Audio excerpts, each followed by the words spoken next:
Comparison हम करते हैं अपनी, क्योंकि हमारे पास दो वैरायटीज़ हैं सिंदड़ी एंड चौसा, उससे कंपेरिजन करेंगे तो 1/3 शुगर कंटेंट लेवल है, यानी 4 to 6% है। सिंदड़ी और चौसा में जो शुगर कंटेंट लेवल्स है, ग्लूकोज लेवल्स है, वो तकरीबन 12 to 15% के दरमियान है।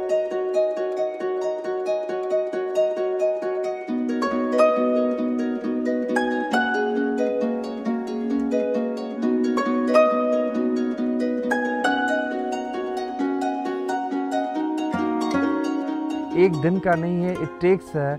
15 to 20 ईयर्स, क्योंकि एक ट्री को प्रॉपर मैच्योर होने में 8 से 10 साल चाहिए होते हैं। तो ये प्रोजेक्ट पहले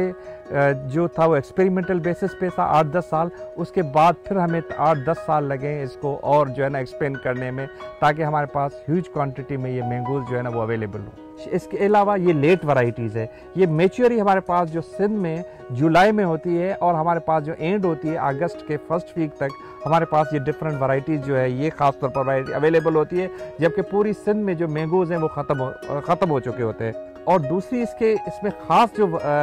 बात है, इसकी शेल्फ लाइफ सिंदड़ी एंड चौसे से डबल है।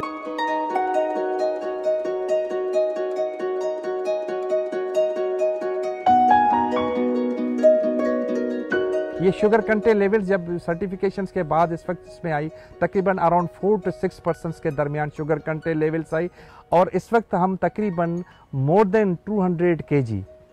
बिटवीन 200 to 300 kgs के दरमियान हम एक ट्री में से जो है ना वो प्रोडक्शंस ईजीली जो है ना वो जनरेट कर रहे हैं इस वक्त प्रेजेंटली। अगर क्योंकि हमारे पास ओवरऑल जो रकबा काउंट होता है वो एकर्स के हिसाब से हमारे पास होता है, तो हम ये कैलकुलेशंस कर सकते हैं कि हम तकरीबन अराउंड मोर देन 10,000 kg पर एकड़ से अपनी प्रोडक्शन जो है ना वो ले रहे हैं, स्पेशली इस कीट वैरायटी की।